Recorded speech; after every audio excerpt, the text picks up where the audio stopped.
Hey, what's up guys? It's the Crypto Ginger here. Just wanted to quickly touch base with you guys on a little bit of cryptocurrency news that I felt was really important. Before we jump into that, guys, go ahead and hit that like button, and if you're new to the channel, hit that subscribe button just as well. It really does help get this information out there, and with your guys' help, we can actually reach out to as many people as we possibly can with this and hopefully grow this channel even more. Now guys, looking at CoinMarketCap's charts here, you can see that we've had a slight bit of a rally upwards here, which is nice. We've seen most of our coins in the top 20 have some green taking place now. Instead of having everything bleeding out, we're now starting to see a little bit more money coming back into the market cap, and rightly so, because we've had a lot of our projects here, or at least a lot of our coins, working on projects that will hopefully lead into some successful business approaches going into 2019. One of those coins that I personally talked about, it has been on the in the cryptocurrency news for quite some time, is XRP and the company Ripple behind that. Now, of course, in this particular article that I want to express to you guys, this is more or less talking about Ripple and RippleNet and the country Japan.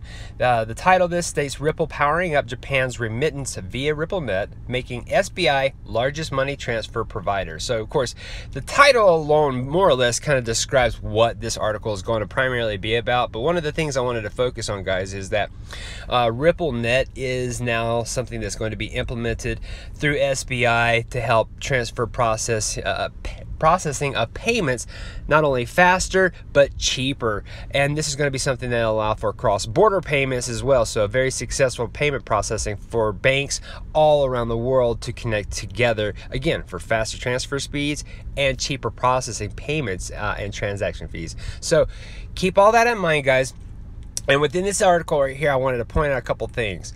One of the reasons why Ripple is actually doing this, and why countries such as Japan are implementing RippleNet into their protocols, is because they have already experienced a lot of their citizens having to work extra to just simply pay for the transaction fees that would take to send money from family members to family members, not even including businesses to business, but again, peer to peer.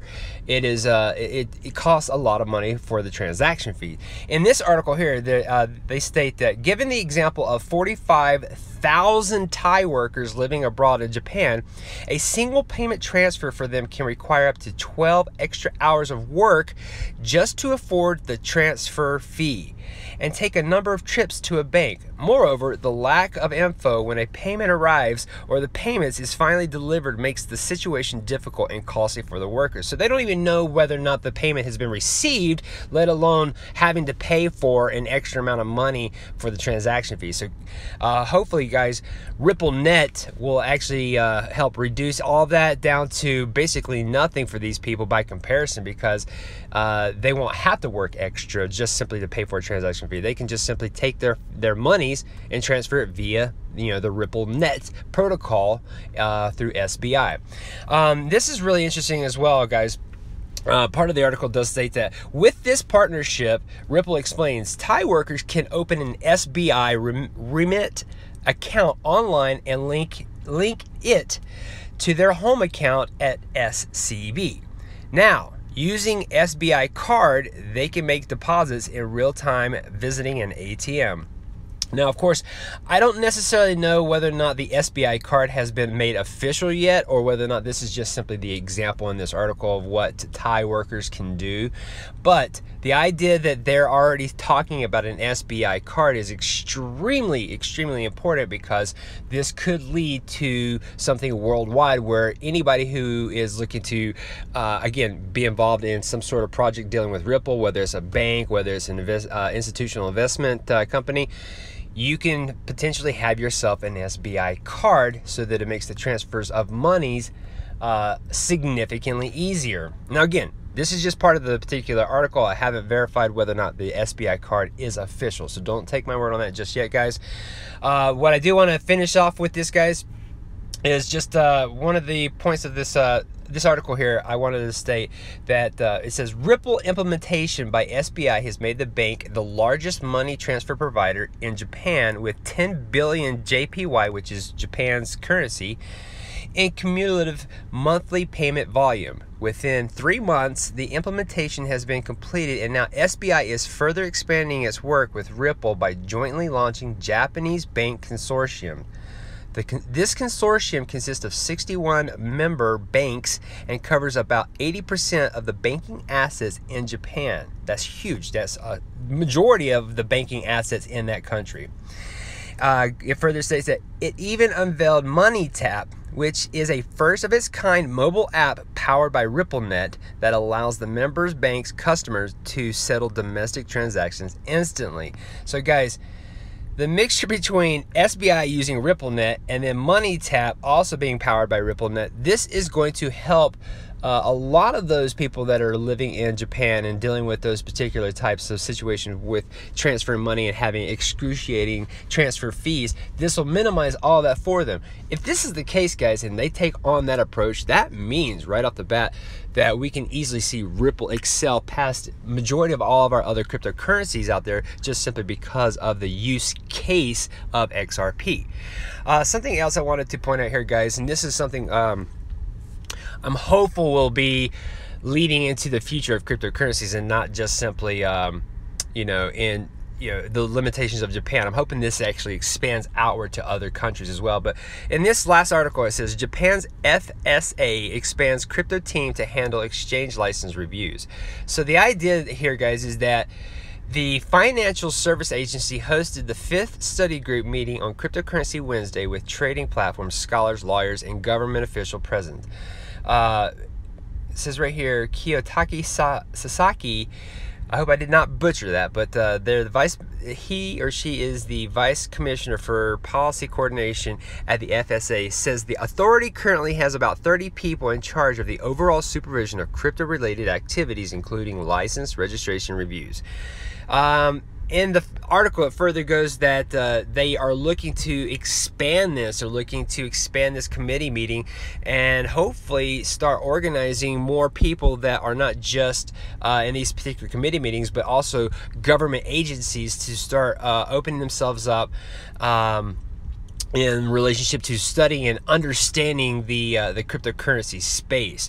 So we are looking at major countries looking to expand their knowledge, their studies, and their time, their groups of people that are looking into cryptocurrency. They're expanding that. So if that's the case, guys, I want you guys to take just all this information in for a second and understand that if this is something that they're looking to do to go into 2019, then we can't rightly say that cryptocurrencies are going to be dead anytime soon, or that they're dying off, because we wouldn't be seeing such an expansion and such an explosion in the rate that we have been, especially with this right here. This article does state that data shows that while the total assets held by Japanese crypto exchanges for investors have increased by 553% over the past year, more than 75% of them have a team that is smaller than 20 people.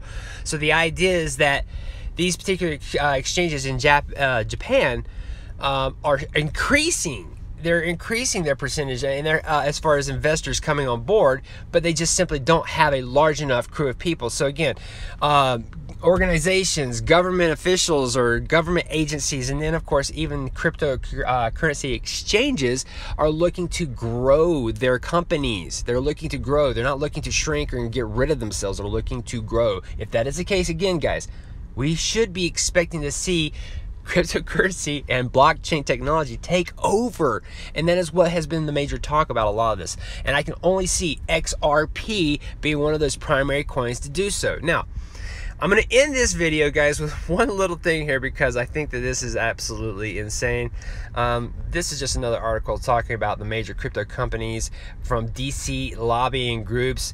Guys, Coinbase, Circle, Digital Currency Group, Polychain Capital, and Protocol Labs are working together to create an organization that would help implement the ideas of studying further into cryptocurrencies, looking into this. Again, we're starting to see more companies, big, huge companies that are trying to expand the knowledge of cryptocurrencies out there to the general public for mass adoption, going so far as to lobby Washington, D.C. lawmakers so that they can actually get this expanded even faster, and hopefully on a more legal premise as well. So keep all that in mind, guys. Lastly here, if you want to see some competition for XRP, you don't have to look any further than Stellar Lumens, guys. They have currently outperformed XRP right now. They have been basically stated as the competitor for XRP right now because they are also working on the cross-border payments solution. So guys, keep Stellar Lumens in mind. One of the things I found interesting is that there is a close connection between XRP and Stellar because of Jeff McCaleb. And in this article here, basically talking about Stellar, it says here that after selling off the infamous exchange Mt. Gox, Jeff McCaleb, again the guy who had been working with Ripple, turned his cryptocurrency efforts to devise a new currency, dubbed the Ripple protocol. McCaleb sought to grow a transactionary cryptocurrency that completed blockchain consensus by members on the network. With that, the parent company Ripple was formed, which led to the creation of the token XRP. Following that, McCaleb cut its connection with the firm, which led to the creation of Stellar Foundation and XLM. So guys, we do have a close connection between the two companies there regarding XRP and XLM or Stellar, and we know that they're both working on cross-border payments, and we know that these two companies are going to be by comparison competition for each other. Let's go back to the cryptocurrency, the coin market cap chart here, and let's check out one thing really fast. Who's in third? XRP. Who's in sixth?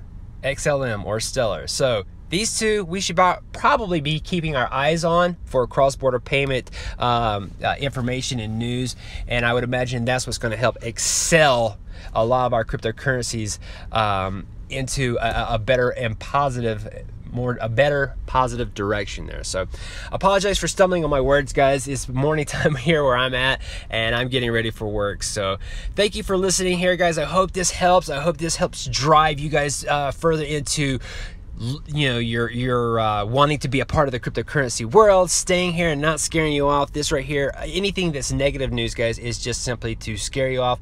That doesn't mean that it's going to die. It won't. It is here to stay. So keep that in mind, guys. Thank you again for watching. Hit that like button if you like what you see, and be on the lookout for other videos. Bye-bye.